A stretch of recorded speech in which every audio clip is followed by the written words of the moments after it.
منان دی word کے معزز دوستوں، میں ہوں عبد المنان اور آپ تمام دیکھنے اور سننے والوں کو السلام علیکم۔ ناظرین گرامی، جب نبی کریم صلی اللہ علیہ وسلم نے لوگوں کو اسلام کی تعلیمات سے ہمکنار کیا تو عرب کے سرداروں کو ان کی سرداری خطرے میں نظر آئی۔ وہ کسی صورت بھی اسلام کے پودے کو سرسبز و شاداب شجر بنتا ہوا نہ دیکھ سکتے تھے۔ چنانچہ عربوں کا ایک وفد ایک یہودی عالم کے پاس گیا اور اس سے دریافت کیا کہ محمد صلی اللہ علیہ وسلم سے ایسا کون سا سوال کیا جائے جس سے وہ بے بس ہو جائیں یا ان کا نبی ہونا ثابت ہو جائے۔ اس کے جواب میں یہودی عالم نے نبی کریم صلی اللہ علیہ وسلم سے 3 سوال پوچھنے کو کہا، جن میں سے ایک سوال یہ تھا کہ اصحاب کہف کون تھے۔ لہٰذا اللہ سبحانہ و تعالی نے نبی کریم صلی اللہ علیہ وسلم کو قرآن کریم کی سورۃ الکہف کے اندر اس کا جواب مکمل وضاحت کے ساتھ بیان فرمایا۔ چنانچہ ارشاد ربانی ہے کہ وہ نوجوان غار میں جا رہے تھے تو کہنے لگے، اے ہمارے پروردگار، ہم پر اپنے ہاں سے رحمت نازل فرما اور ہمارے کام میں آسانی کے سامان مہیا کر۔ تو ہم نے غار میں کئی سال تک ان کے کانوں پر نیند کا پردہ ڈالے رکھا، یعنی ان کو سلائے رکھا۔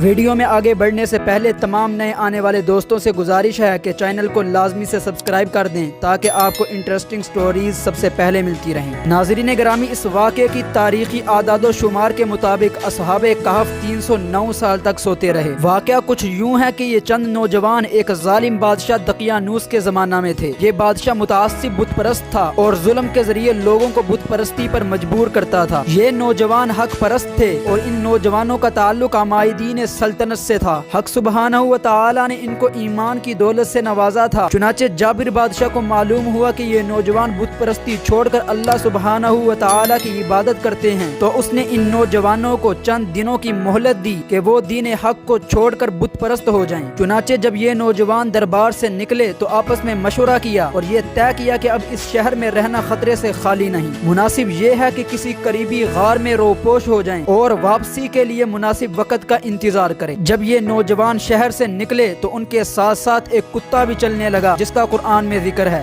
لہٰذا جب یہ نوجوان غار میں داخل ہوئے تو ان پر نیند کا غلبہ ہو گیا اور وہ سو گئے۔ ناظرین محترم، قرآن مجید فرقان حمید نے 1400 سال قبل ہی آج کی سائنس کی تشریح کر دی تھی۔ جدید سائنس کہتی ہے کہ ہائبرنیشن ایک ایسا عمل ہے جس کے ذریعے دنیا کے تقریباً 2000 مختلف جاندار موسم کی سختیوں اور خوراک کی کمی اور موت کے خوف سے بچنے کے لیے لمبی تان کر سو جاتے ہیں۔ ان کے جسم میں موجود جینز اس طرح کے خوف سے آگاہ ہو جاتے ہیں اور ان پر ایک لمبی نیند طاری ہو جاتی ہے جسے ہائبرنیشن کہا جاتا ہے۔ اس عمل کے دوران ان کی دھڑکن کی رفتار 95% تک آہستہ ہو جاتی ہے۔ سانس سیکنڈز کے بجائے منٹس میں چلتے ہیں۔ جسم کا درجہ حرارت کم ہو کر بالکل ٹھنڈا ہو جاتا ہے اور جاندار اپنے جسم کی غذائی توانائی پوری کرنے کا ایک بڑا حصہ جسم میں موجود چربی اور مسل سے حاصل کرتے ہیں۔ خوراک یا چربی سے توانائی حاصل کرنے کے اس عمل کو میٹابولزم کہا جاتا ہے۔ اس طرح یوں کہہ سکتے ہیں کہ سوئے ہوئے جاندار کا میٹابولزم انتہائی سست ہو جاتا ہے۔ ہائبرنیشن کرنے والے جانوروں میں کئی چوہے، چمگادڑ،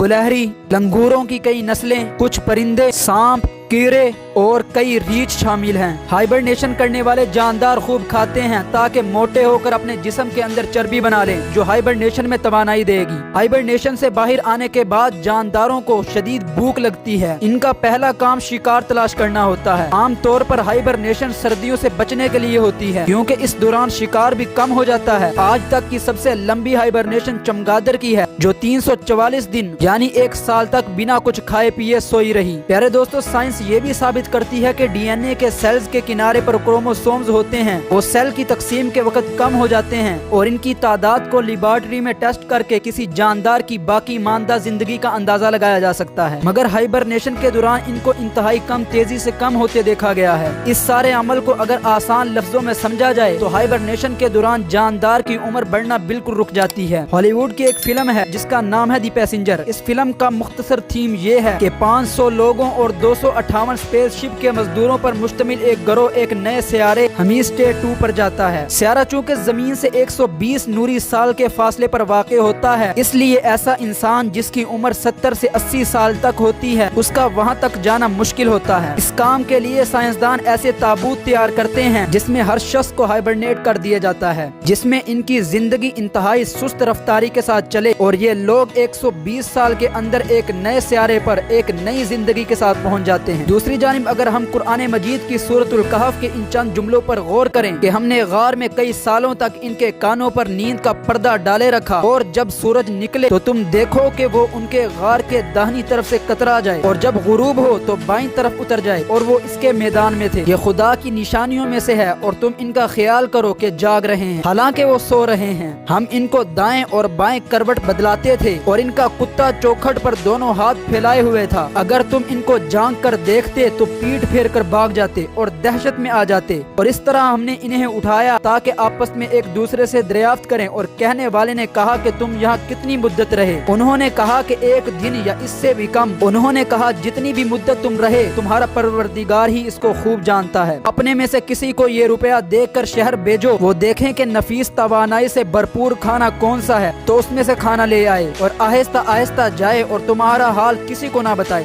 ناظرین گرامی، سائنس یہ کہتی ہے کہ ہائبرنیشن کے دوران کئی جانداروں کے جسم کے کئی حصے کام کرنا بند کر دیتے ہیں، چاہے باہر کا درجہ حرارت کیسا بھی ہو۔ دنیا کی زیادہ تر غاروں کا درجہ حرارت سارا سال مستقل رہتا ہے۔ قرآن کہتا ہے کہ ان کے کانوں پر نیند کا پردہ ڈال دیا۔ آج 1400 سال بعد جدید سائنس نے ہمیں بتایا ہے کہ ہمارے کان کے اندرونی حصے کی جانب ایک ڈرم ہو سکتا ہے جو ایک غیر معمولی آواز پر چونک کر سوئے ہوئے انسان کے دماغ کو سگنل بھیجتا ہے اور دماغ ہمیں جگا دیتا ہے، مگر اصحاب کہف کے واقعے میں وہ حصہ اللہ سبحانہ و تعالی کے حکم سے رک چکا تھا، اور اگر سورج کی روشنی غار پر پڑتی تو غار کا درجہ حرارت بڑھ جاتا جو اصحاب کہف کو جگا سکتا تھا۔ آج کی جدید سائنس یہ بھی کہتی ہے کہ سورج کی شعاعیں جلد پر پڑنے سے جسم میں فری مالیکیولز بڑھتے ہیں جو انسان کی عمر بڑھانا شروع کر دیتے ہیں، مگر قرآن کہتا ہے کہ طلوع اور غروب کے وقت سورج غار کے سامنے نہ ہوا، یعنی غار سارا عرصہ ٹھنڈی رہی۔ سائنس مانتی ہے کہ سویا ہوا شخص اگر زیادہ دیر تک کروٹ نہ بدلے تو خون کا بہاؤ رکنے اور پریشر کی وجہ سے جسم پر بڑے بڑے زخموں اور کسی بیماری کا شکار ہو سکتا ہے، مگر قرآن مجید کہتا ہے کہ اصحاب کہف کی کروٹ باقاعدہ بدلائی جاتی رہی، چنانچہ وہ اس بیماری سے محفوظ رہے۔ پیارے دوستو، سائنس کہتی ہے کہ اگر آنکھیں زیادہ دیر تک بند رہیں تو آنکھوں کے نرو آپٹکس کو نقصان پہنچا کر اندھا کر سکتی ہیں، اور اگر زیادہ دیر مستقل کھلی رہیں تو کورنیا کو نقصان پہنچائیں گی، یعنی آنکھیں زیادہ دیر کھلی رکھنے یا بند رکھنے پر بھی نقصان ہوتا ہے۔ کوما کے اکثر مریض اگر لوٹ آئیں تو آنکھوں کی بیماریوں کا شکار ہو چکے ہوتے ہیں۔ اب یہ بات واضح ہے کہ اتنی زیادہ دیر تک سوئے رہنے کے لیے آنکھوں کا باقاعدہ بار بار جھپکنا ضروری ہے تاکہ نظر زائل ہونے سے بچ جائے۔ قرآن مجید میں اللہ تعالیٰ ارشاد فرماتا ہے، اور تم انہیں دیکھو تو سمجھو کہ وہ جاگ رہے ہیں، یعنی کہ آنکھیں جھپک رہی ہیں حالانکہ وہ سو رہے ہیں،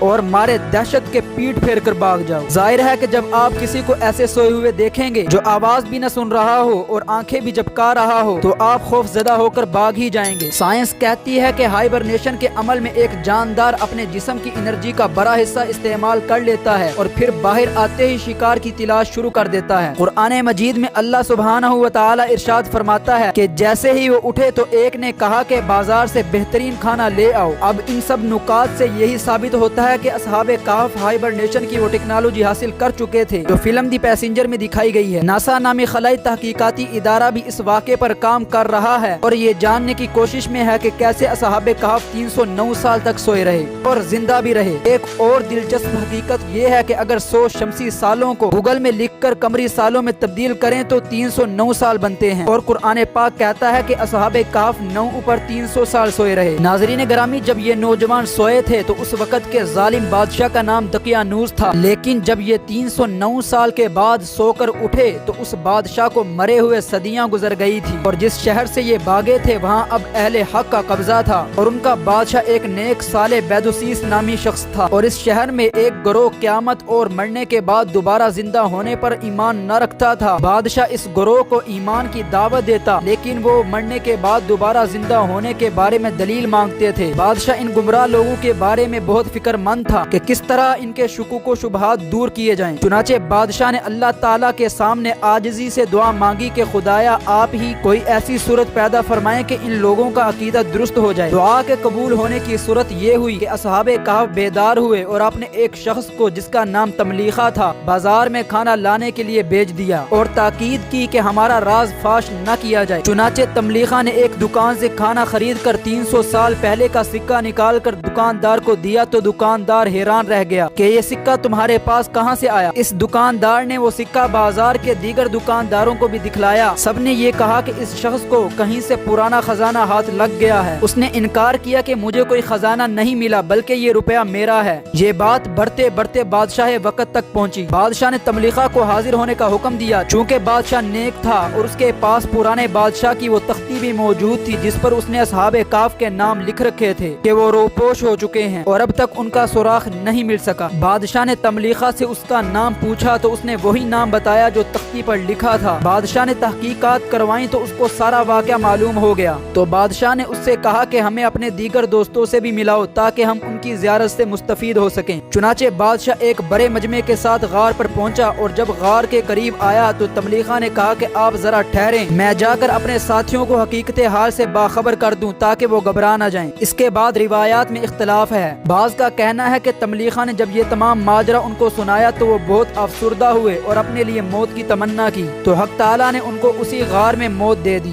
اللہ رب العزت نے یہ واقعہ دکھا کر بہت سے لوگوں کو راہ حق کی توفیق عطا کی اور ہمارے لیے ایک سبق چھوڑا۔ جی تو معزز دوستو، یہ تھی ہماری آج کی ویڈیو۔ اگر ویڈیو اچھی لگی ہو تو ویڈیو کو لائک کرتے ہوئے دوسرے دوستوں کے ساتھ شیئر کریں اور ہمارے چینل کو سبسکرائب بھی ضرور کر دیجئے۔ آپ سے ملاقات ہوتی ہے اگلی ویڈیو میں، تب تک کے لیے اجازت دیں۔ اللہ نگہبان۔